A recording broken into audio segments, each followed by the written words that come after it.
रहमान रहीम अस्सलाम वालेकुम बाबा।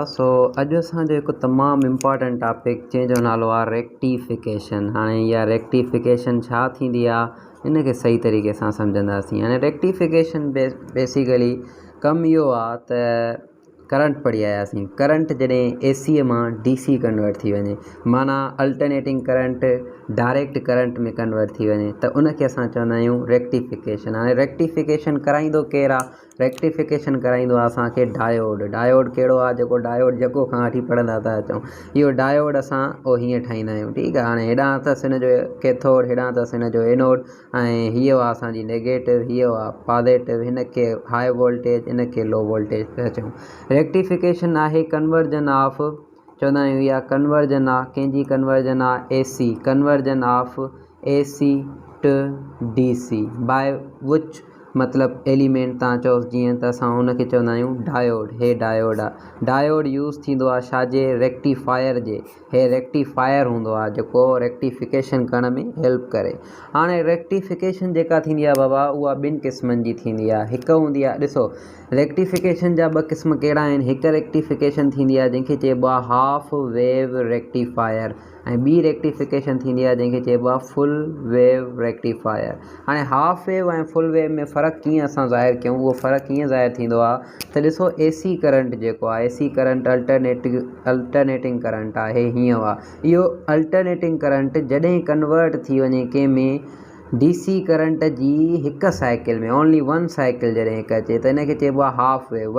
वरी हिकु जेका इहा ॿी साइकिल आहे इहा हिन जी न ईंदी, वरी बाद में वरी ईंदो, माना हिकु लूप खाई वेंदो, हिकु हितां हली वेंदी, त जॾहिं इहो हली वञे त इहो आहे हाफ वेव रेक्टिफिकेशन। ऐं फुल वेव रेक्टिफिकेशन उनखे चइबो आहे जॾहिं AC जा ॿई असांजा पल्सिस वापसि असांखे मिलनि। कहिड़े तरीक़े सां? हिन में हितां बि मिले ऐं उनखां बाद में हिते वरी मिले। ठीकु आहे। त हिनखे चइबो आहे फॉरवर्ड बायसिंग, ऐं हिनखे चइबो असांजो फुल वेव रेक्टिफिकेशन ऐं हाफ वेव रेक्टिफिकेशन। इहा हुई असांजी रेक्टिफिकेशन। तव्हांखे सम्झ में न आई हूंदी सफ़ा, उमेद आहे त हाणे असां हिनखे डिटेल में सम्झंदासीं त इहा आहे छा। ॾिसो कीअं हाफ वेव रेक्टिफिकेशन उनखे चइबो आहे जॾहिं डायोड असांजो लेट सपोज थिए, ॾिसो हीअ हिते असांजी बैटरी आहे, हितां हे बि असां डायोड अटैच कयोसीं हिन सां। ठीकु आहे। सेमी कंडक्टर सम्झो था न, असां सॼो पढ़ी आया आहियूं। उनखां बाद में असां हिते हिकु लोड रेजिस्टेंस अटैच था करे छॾियूं, बैटरी असांजो बल्ब वग़ैरह कुझु बि, हितां असां हिनखे अटैच करे छॾियोसीं। ॾिसजो छा थींदो। हितां हाणे जेका इहा बैटरी आहे, इहा बैटरी असांखे हिते ॾींदी प्लस ऐं हिते ॾींदी माइनस। जॾहिं फॉरवर्ड बायसिंग आहे, फॉरवर्ड बायसिंग में हमेशह P सां हाई वोल्टेज अटैच थियल हूंदी आहे। हितां हाणे ॾिसो असां करंट खे पास कराईंदासीं त करंट हे आयो मथे, वरी करंट आयो हेॾे, वरी करंट हितां मूव कंदो हेॾे, वरी मूव करे आयो हेॾे, माना लोड रजिस्टर जेको आहे हिते, उहो लोड रजिस्टर में I जेको आहे सो उहो ईंदो। ठीकु आहे। I ईंदो, जॾहिं I ईंदो त हिनखे चइबो आहे फॉरवर्ड बायसिंग। हाणे फॉरवर्ड बायसिंग में जॾहिं I बि आयो, करंट बि पास थो थिए, त असां हिन में चवंदासीं त जेको असांजो AC करंट आहे उहो हलियो आहे। माना हाणे ॾिसो अगरि AC करंट हे आहे हितां हीअं, त हाणे AC करंट हितां गुज़रे थो। ठीकु आहे। आयो हीअं, हितां हीअं। ठीकु आहे। हाणे ॾिसो कीअं हे जॾहिं AC कन्वर्ट थो थी वञे DCअ में, त इन जी हिकु हाफ आयो अथसि। ठीकु आहे। हाणे ॾिसो ॿियो हाफ अचेसि थो या नथो अचेसि। हाणे हिकु ॻाल्हि गौर सां ॿुधी छॾियो, जॾहिं असां रेक्टिफिकेशन कराईंदा आहियूं त पहिरियां तव्हांखे अल्टरनेटिंग करंट खे सही तरीक़े सां सम्झणो पवंदो। कहिड़े तरीक़े सां? त अल्टरनेटिंग करंट में ॿ हाफ थींदा आहिनि, हिकिड़ो हूंदो आहे हाई पोटेंशियल वारो, ॿियो हूंदो आहे लो पोटेंशियल वारो। ठीकु आहे। हाणे ॾिसो त हे आहे प्लस वारो ऐं हे हूंदो आहे माइनस वारो। त जॾहिं जॾहिं हे लूप वारो हलंदो त हिन में मथां वारी पॉजिटिव, हेठियां नेगेटिव। जॾहिं हे लूप हलंदो त इन में जेका हूंदी आहे न, हाई वोल्टेज लो थी वेंदी आहे, लो वोल्टेज हाई थी वेंदी आहे। ॻाल्हि सम्झ में अचे थी या नथी अचे? इनशाला अची वेंदी। थोरो गौर सां सम्झो कॉन्सेप्ट खे। ॾिसो छा थो थिए, असां अहिड़ो जो अहिड़ो ई हिकु डायोड वरी हिते बि ठाहियूं था, या सर्किट हिते बि ठाहियूं था। कीअं, कहिड़े तरीक़े सां, उहो थोरो सही तरीक़े सां सम्झो। असां छा कंदासीं, हिते हिकु डायोड ठाहे छॾियोसीं, ठीकु आहे। हाणे हुन डायोड सां असां हिते लोड रजिस्टर अटैच करे छॾियोसीं ऐं उन खां बाद में हे हलियो आहे भाई, हितां हीअ हिनखे बैटरी मिलियल आहे ऐं हितां हे असां डायोड अटैच करे छॾियो आहे। पर इन डायोड में ऐं हिन डायोड में फ़र्क़ु आहे। कीअं? छो जो हिते हूंदी माइनस, हिते हूंदी प्लस, हे आहे असांजी बैटरी, हे आहे असांजो रजिस्टर। हाणे हितां जॾहिं करंट पास थींदो न, कॾहिं बि हितां पर करंट न वेंदो। छो जो हे रिवर्स बायसिंग आहे, हीअ रिवर्स बायस आहे। मां तव्हांखे ॿुधायमि त जॾहिं रिवर्स बायसिंग हूंदी त उन में करंट पास न थींदो। हीअ हुआ फॉरवर्ड बायसिंग, त फॉरवर्ड बायसिंग में करंट पास थियो तॾहिं असां चऊं था हिन एसीअ जो हिकु लूप त हिन में अची वियो, पर जेको ॿियो लूप आहे उन में कन्वर्जन थी वञे त ॿियो लूप कन्वर्ट थिए ई नथो। इनखे चइबो आहे हाफ वेव रेक्टिफिकेशन। छा चइबो आहे बाबा? Half wave rectification. हाणे इहा हाफ वेव रेक्टिफिकेशन तव्हांखे मुंहिंजे ख्याल में सही तरीक़े सां सम्झ में अची वई हूंदी। हाणे ॾिसो, हाफ वेव रेक्टिफिकेशन में असां फ्रीक्वेंसी कीअं था मालूम करे सघूं। हीअ हुआ असांजी इनपुट फ्रीक्वेंसी, माना इनपुट असां चऊं था इहा 1 फ्रीक्वेंसी आहे। छो जो हिकु साइकिल कंप्लीट थी थिए त इनखे चइबो आहे एफ, माना इनपुट, ठीकु आहे। हीअ इनपुट फ्रीक्वेंसी आहे, उहा 1 जे बराबरि आहे। हाणे ॾिसो, हीअ आउटपुट फ्रीक्वेंसी आहे। आउटपुट फ्रीक्वेंसी त आहे, पर जेको हे DC करंट आहे न, इन जे हिनखे चइबो आहे रिपिल।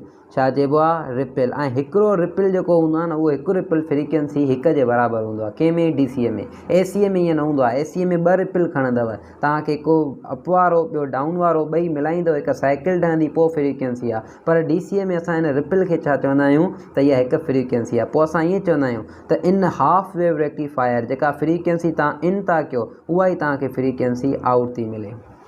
सम्झ में अची वई ॻाल्हि? फ्रीक्वेंसी जेका इन कई अथव उहा ई तव्हांखे आउट थी मिले। ॿियो असां हाफ वेव रेक्टिफिकेशन में छा पढ़ंदा आहियूं? हाफ वेव रेक्टिफिकेशन में असांखे 2 मिलिया लूप्स मिलिया, ठीकु आहे। हे बि मिलियो ऐं हितां हे बि मिलियो। जॾहिं ईअं अल्टरनेटिंग करंट हलंदो वेंदो त हेठियां वारो त पास न थींदो, छो जो उहो रिवर्स बायसिंग आहे, पर फॉरवर्ड वारो पास कंदो। जॾहिं फॉरवर्ड वारो पास करे थो त उनजा हे असांखे रिपिल मिलंदा था वञनि। हाणे ॾिसो, हिकु हूंदो आहे असांजो रिपिल फैक्टर। हाणे ॾिसजो कीअं रिपिल फैक्टर केतिरो हूंदो आहे। हिन ते क्वेश्चन अचनि था अॼुकल्ह PMC जे पास्ट पेपरनि में तमामु जाम। त रिपिल फैक्टर छा आहे? रिपिल फैक्टर असां उनखे चवंदा आहियूं जॾहिं, हाणे ॾिसजो कीअं, जॾहिं छा थिए, हिकु प्रोसेस थिए। कहिड़ो?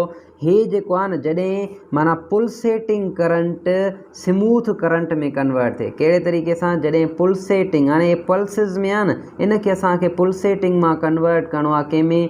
स्मूथ में। हाणे इनखे स्मूथ में कन्वर्ट करण जे लाइ असां यूज़ कंदा आहियूं फिल्टर सर्किट यूज़ कंदा आहियूं। हाणे इहो फिल्टर सर्किट कहिड़ी भराव आहे? फिल्टर सर्किट छा कंदो आहे? हिननि पुलसेटिंग खे हिकु स्मूथ में कन्वर्ट कंदो आहे, जीअं स्मूथ थी वञे।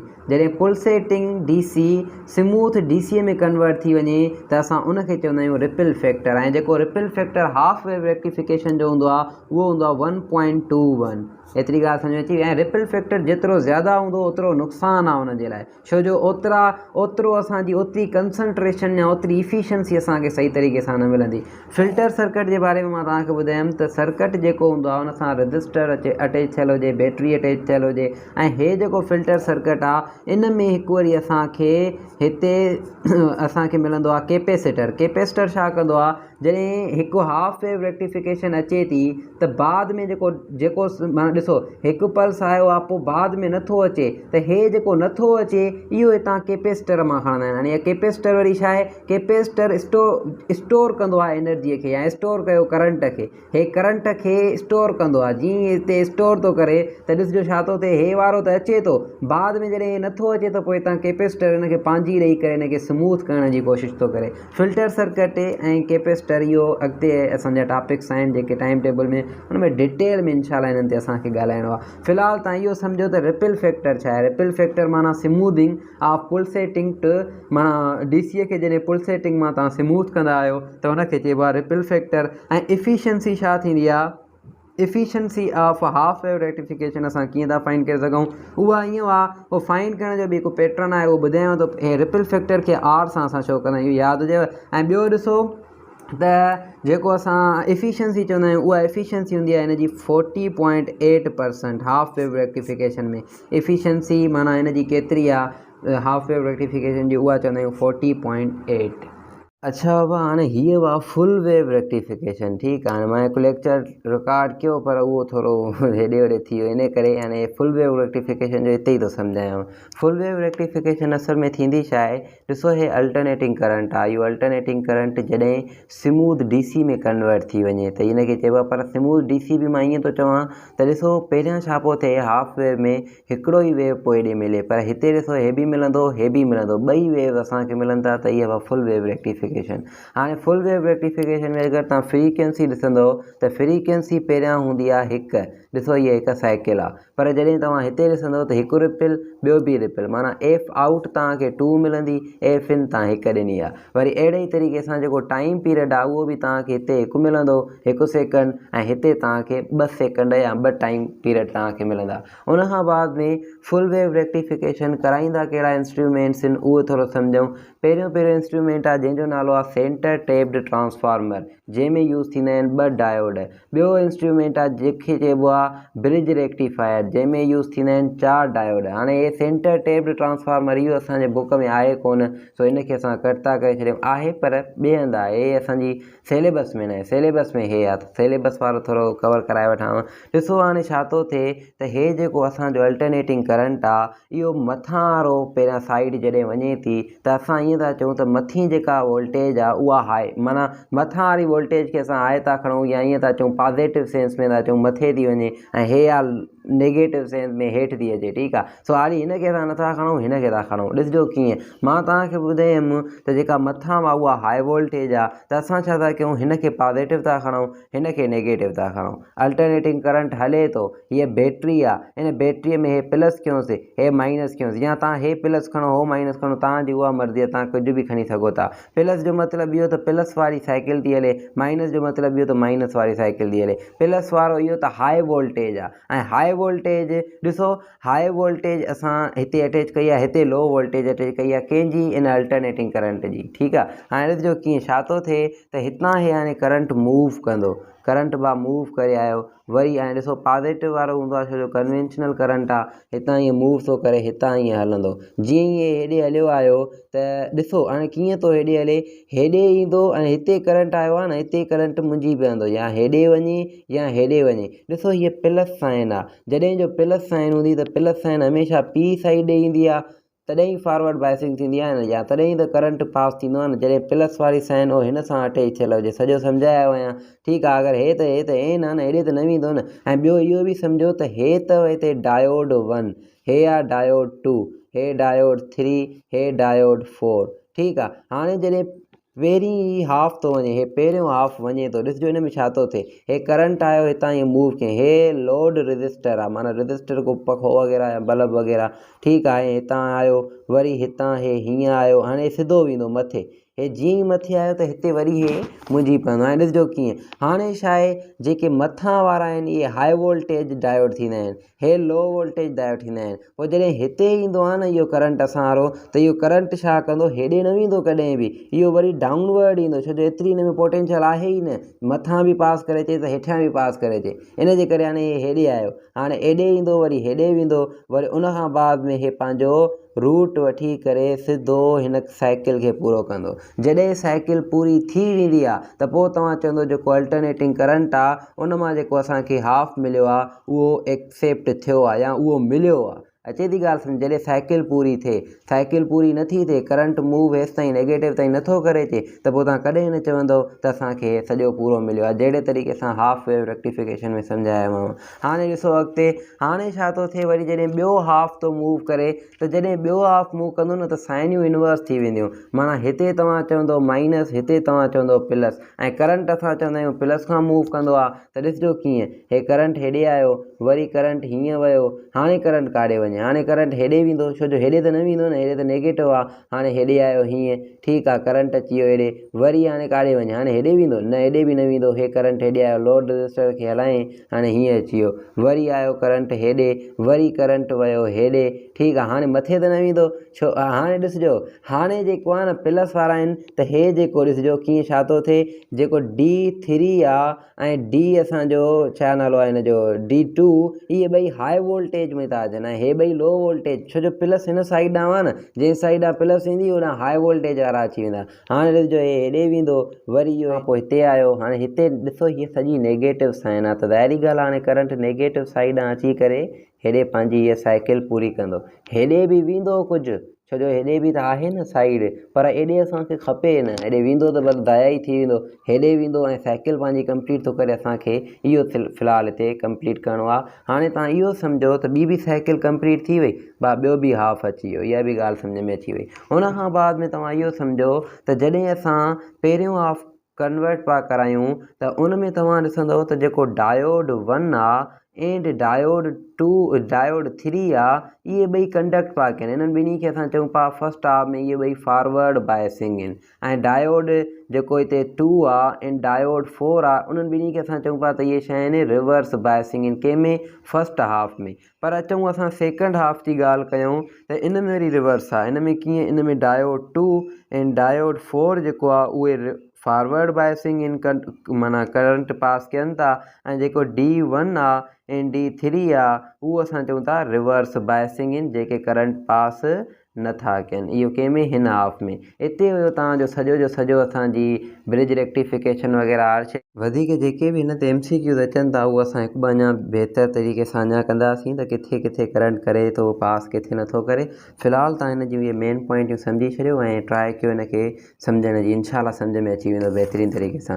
हुन खां बाद में तमामु मेन ऐं इम्पॉर्टेंट टॉपिक्स आहे हे त हाफ वेव रेक्टिफिकेशन में अगरि असां ॾिसूं त हुनजी इफिशियंसी केतिरी थी बीहे, उनजी फ्रीक्वेंसी केतिरी आहे, हे थोरो सही तरीक़े सां सम्झिजो। पहिरियां ॾिसो मां तव्हांखे मेन पॉइंटियूं पढ़ाया आयमि त RMS वैल्यू छा थींदो आहे, जंहिंमें तव्हांखे सही तरीक़े सां ख़बर पइजी वई त इहो रूट मीन स्क्वायर वैल्यू हूंदो छा आहे। हुन खां बाद में तव्हांखे मां इहो बि पढ़ाया आयमि त इहो वोल्टेज में RMS या एवरेज वैल्यू कीअं थींदो आहे, थोरो घणो सही सम्झायोमांव। हाणे फुल वेव ऐं हाफ वेव में वरी ॿिन्ही जा फ़र्क़ु थींदा आहिनि। पहिरियां त इहो ॾिसो, जेका हाफ वेव जी इफिशियंसी हूंदी आहे, जेका ताक़त जा चओ, कुवत जेका चओ, उहा हूंदी आहे 40.6, माना हाफ वेव में एतिरी ताक़त न आहे। इफिशियंसी जेका फुल वेव जी आहे उहा घणी आहे, उहा 80.2, ठीकु आहे। ऐं उन खां बाद में तव्हां ॾिसो त जेका हिते तव्हां हिकु फ़र्क़ु क्रिएट करे सघो था उहो इहो, तव्हां ईअं चवंदव सर जेका फुल वेव रेक्टिफिकेशन आहे उनजी जेका इफिशियंसी आहे उहा 2 हाफ वेव रेक्टिफिकेशन जे बराबरि आहे। इहो बि क्वेश्चन अची चुको अथव, सो इहो यादि रखी छॾिजो। उन खां बाद में ॾिसो जेका फ्रीक्वेंसी असांखे हाफ वेव में थी मिले उहा एफ आउट ऐं एफ इन ॿई ॻाल्हि साॻी आहे, पर अचो हिन जी फ्रीक्वेंसीअ ते त जॾहिं 2 आउट मिलंदियूं त 1 इन हूंदी आहे, इहा 1 अथव, ठीकु आहे, 1 इन मिलंदी, 2 आउट 1 इन। उन खां बाद में अगरि टाइम ॾिसो त टाइम आउट टाइम इन ॿई हाफ वेव रेक्टिफिकेशन में हिकु ई हूंदो आहे। छो जो ॾिसो अगरि असांजो हीअ हाफ वेव रेक्टिफिकेशन आहे उन मां असांखे फ्रीक्वेंसी हिकु थी मिले, हिकु रिपिल मिलंदो आहे, ॿियो रिपिल मिलंदो ई कोन्हे को। टाइम पीरियड बि ज़ाहिरी ॻाल्हि आहे हिकु रिपिल जो ई असां फाइंड कंदासीं, पर हुन में असांखे 2 रिपिल्स मिलंदा आहिनि त असां उन जे हिसाब सां। ऐं ॿियो आहे ॾिसो टी आउट जेको हिन जो हूंदो आहे उहो टी इन जे 2 माना हाफ टाइम हूंदो आहे। कीअं ॾिसो, अगरि टी इन हिकिड़ो हूंदो त 2 आउट हेॾे असां हिन सां मल्टीप्लाई करे छॾींदो त 2 आउट असांखे मिलंदा। उन खां बाद में अगरि वी एवरेज चऊं त वी एवरेज माना वोल्टेज जेका हूंदी आहे उहा हूंदी आहे V0 माना पीक वोल्टेज अपान में पाए, ठीकु आहे। इहो हाफ वेव रेक्टिफिकेशन जो जेको फार्मूलो आहे, अगरि तव्हांखे कॾहिं बि पुछे त पीक वोल्टेज असांजी एतिरी आहे, ॿुधायो त हाफ वेव रेक्टिफिकेशन में एवरेज वोल्टेज केतिरी थींदी, त तव्हां हे फार्मूलो हणंदव, इहो यादि रखी छॾियो। उन खां बाद में ॾिसो फुल वेव रेक्टिफिकेशन में एवरेज फार्मूलो आहे 2V0 अपान में पाए। हाणे V0 तव्हांखे मां ॿुधायो आहे या VM, हिनखे चइबो आहे मैक्सिमम वोल्टेज या पीक वोल्टेज। इहे क्वेश्चन अची चुका आहिनि पास्ट पेपर में, तॾहिं मां तव्हांखे ॾिसो हे ॻोल्हे नेट तां हेॾां होॾां जॾां कॾां ॻोल्हे तव्हांजे लाइ हे नोट खणी आयो आहियां। सॼो जो सॼो जीअं मां तव्हांखे चवां समरी जेको आहे उहा असांजी हिन रेक्टिफिकेशन जी उहा हीअ हुआ, या इलेक्ट्रॉनिक्स जी समरी मां चई सघां थो त हीअ हुआ। तव्हांखे अगरि हे सॼो पेज बहितरीनु तरीक़े सां रिमेंबर थी थो वञे, यादि थी थो वञे, त माना को इशू न आहे तव्हांजे लाइ। इनशाला इलेक्ट्रॉनिक्स में को बि क्वेश्चन ईंदो तव्हां करे वेंदो। अचो करंट जेको एवरेज आहे उहो आहे 2I0। I0 असां पीक वोल्टेज खे था, पीक करंट खे था चऊं, अपान में पाए हणोसि। उन खां बाद में अचो त I एवरेज जेको आहे उहा बि I0 I0 अपान में पाए आहे। VRMS अगरि चऊं वोल्टेज, हाणे ॾिसो RMS वैल्यू मां तव्हांखे ॿुधाए चुको आहियां डिटेल में त रूट मीन स्क्वायर वैल्यू हूंदो आहे। इहो रूट मीन स्क्वायर असां मेनली खणंदा आहियूं कंहिंजो आहियूं, असां पावर खणंदा आहियूं। छो जो इहो मां ॿुधाए आयुमि तव्हांखे सॼो उहो वीडियो सही तरीक़े सां ॾिसो। V0 अपान में 2√2 जे बराबरि कंहिं में फुल वेव रेक्टिफिकेशन में, पर RMS वैल्यू जो हिन में हाफ वेव में ॾिसंदो त V0/2 जे बराबरि आहे। हुन खां बाद में IRMS बराबरि आहे I0 अपान में 2√2 ऐं IRMS I0 अपान में 2 जे बराबरि आहे कंहिं में हाफ वेव रेक्टिफिकेशन में। उन खां पोइ हे आहे FF। हाणे इहो FF छा आहे इनखे सम्झो। ॾिसो मां तव्हांखे पहिरियां पढ़ाया आयुमि त असांजो हिकु फॉर्म फैक्टर मां में बि पहिरियां न पढ़ायो हुजे, मां पढ़ायुमि तव्हांखे रिपल फैक्टर। रिपल फैक्टर छा हुयो त असांखे ॿ जॾहिं DC जा एपा मिलनि असां हिनखे स्मूथ पिया कयूं। जॾहिं स्मूथ पिया कयूं त इन में फिल्टर सर्किट यूज़ पियो थिए। फिल्टर सर्किट जॾहिं स्मूथ पियो करे अचे त हुनखे रिपल फैक्टर पिया चऊं। हाणे रिपल फैक्टर जेतिरो ज़्यादा ओतिरो नुक़सानु, छो जो रिपल फैक्टर एफिशिएंसीअ खे घटि कंदो आहे। त हाणे ॾिसो इहो जेको हाफ वेव रेक्टिफिकेशन आहे उन में रिपल फैक्टर तव्हां ॾिसंदव न उहो तव्हांखे डबल मिलंदो बनस्बत ripple factor of full wave rectification जे। हिकिड़ो इहो। ॿियो आहे फॉर्म फैक्टर। फॉर्म फैक्टर असां छाखे चवंदा आहियूं, उहो मथे लिखियो पियो अथव। फॉर्म फैक्टर जॾहिं IRMS माना आई जेका करंट जेको आहे रूट मीन स्क्वायर जो डिवाइड कंदासीं आई एवरेज सां। हाणे ॾिसो फॉर्म फैक्टर तव्हां अगरि फुल वेव जो हणो था त IRMS तव्हांखे बि तव्हांखे IRMS बि हीअ हणी पवंदी, पर अगरि ऐं VRMS बि V एवरेज बि हिन जी फुल वेव जी हणी पवंदी। पर अगरि फॉर्म फैक्टर हाफ वेव जो फाइंड कयो था त IRMS बि हिन जो हणंदो ऐं हे बि जेको आहे सो आई एवरेज बि हिन जो ई हणंदो। तव्हांखे वैल्यू फॉर्म फैक्टर जा मिली वेंदा। ठीकु आहे। हाणे इहे तव्हांखे वैल्यू पाण ई कढणा आहिनि। 1.11 समथिंग ईअं फॉर्म फैक्टर कुझु अची वेंदो आहे, पर मां हिते तव्हांखे फॉर्म फैक्टर जो फार्मूलो ॾिनो आहे, इन तहत तव्हां वैल्यू फाइंड करे सघो था। पाए जो वैल्यू रखो 3.14, 2√2 जो वैल्यू कढो ऐं बाद में डिवाइड कयो तव्हांखे फॉर्म फैक्टर मिली वेंदो। उन खां बाद में अगरि तव्हां ॾिसो त हिकु ॿियो आहे पीक इनवर्स वोल्टेज। हाणे इहा पीक इनवर्स वोल्टेज क्वेश्चन अची चुको आहे त हाफ वेव रेक्टिफिकेशन जी केतिरी आहे, उहा हूंदी आहे V0 माना पीक इनवर्स वोल्टेज तव्हां V0 जे चयोसीं ऐं फुल वेव में पीक इनवर्स वोल्टेज 2V0 जे बराबरि हूंदी आहे। हाणे इहा पीक इनवर्स वोल्टेज छा हूंदी आहे, ॾिसो मां तव्हांखे पढ़ाया आयुमि फॉरवर्ड बायसिंग ऐं रिवर्स बायसिंग। अगरि रिवर्स बायसिंग में मां तव्हांखे करेक्टरिस्टिक कर्व पढ़ायो हुयो, हे करेक्टरिस्टिक कर्व आहे। ठीकु आहे। हाणे हिन रिवर्स बायसिंग में छा थो थिए त ॾिसो पहिरियां हिकु लीकेज करंट हूंदो आहे। लीकेज करंट खां पोइ वोल्टेज हिन जी वधंदी वेंदी। छो वधंदी आहे, छो जो चार्जिस पाण में मैच न थींदियूं आहिनि। पॉज़िटिव चार्जिस वधंदियूं वेंदियूं, वोल्टेज वधी वई, पोइ हिकु पॉइंट ईंदी आहे जिथे वोल्टेज ड्रॉप थी वेंदी आहे। जॾहिं वोल्टेज ड्रॉप थी वञे त असां उते चवंदा आहियूं त इहा जेका हिते जेका वोल्टेज आहे न इहा हुआ पीक इनवर्स वोल्टेज, माना अहिड़ी वोल्टेज जेका रिवर्स बायसिंग में पीक वैल्यू ते अची वञे त उनखे चइबो आहे पीक इनवर्स वोल्टेज। सो हाणे हिते तव्हांजी सॼी इलेक्ट्रॉनिक्स कंप्लीट आहे। इन जा क्वेश्चन्स कुझु रहनि था, इनशाला उहे बि मां तव्हांखे कंहिं वक़्त में सेंड करे छॾींदुमि। बसि हाणे इलेक्ट्रॉनिक्स खे सही तरीक़े सां सम्झो। इन जा सभु जो सभु नोट्स मां तव्हांखे शेयर कयां थो, उहे नोट्स सही तरीक़े सां ठाहियो। इनशाला ताला तव्हांखे फुल फ़ाइदो पवंदो।